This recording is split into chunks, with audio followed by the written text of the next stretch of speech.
I would say to parents, if you find that your child, despite your best efforts, still regularly comes home inebriated, regularly comes home very late, drunk, and you find that there are poor school performance, at some stage as a parent, you need to take the decision to call in professional help.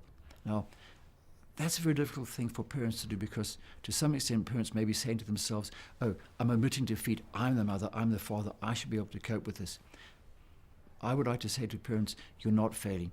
It comes a point, and only you as a parent can judge, when you begin to have the feeling that despite your efforts, your child is going off the rails, they are engaging in excessive drinking too frequently. Do not be afraid, do not be concerned that if you call in professionals, that necessarily your child will be taken away from you, or that you as a parent have failed. On the contrary, it might be that as a parent you might fail if you do nothing about your child, despite ongoing observations of their behavior over a long period of time. Do not hesitate to call in professional assistance. But I would like to stress, I think there's no hard and fast rules as to when that should take place. A lot depends upon the family context, and also the parents, your ability to judge when your child needs external help.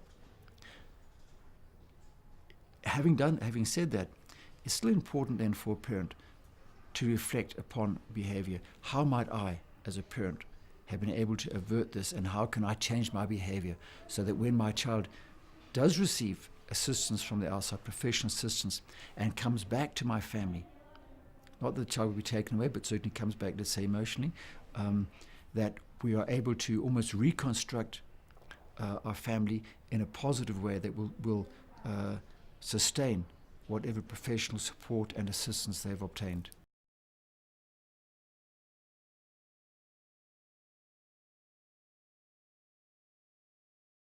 Maybe one of the best protective mechanisms that a parent could hope to impart to the child is that the child, even though they're moving towards independence, which is a parent's hope, that they still carry with them the values and the positive attitudes that they picked up early on in their family.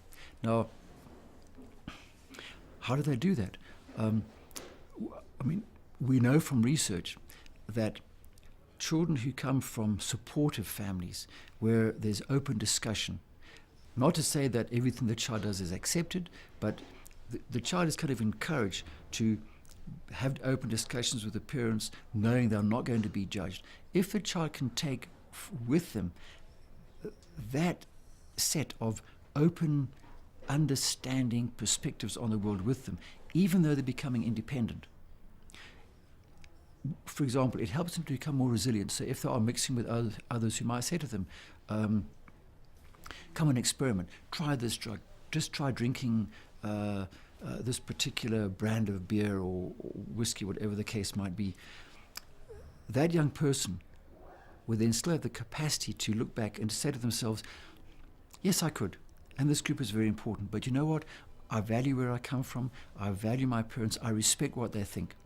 And it's not so much that they will necessarily find out that I've been engaging in this behavior, but how would they feel if I were to disappoint them? I don't want to disappoint my parents.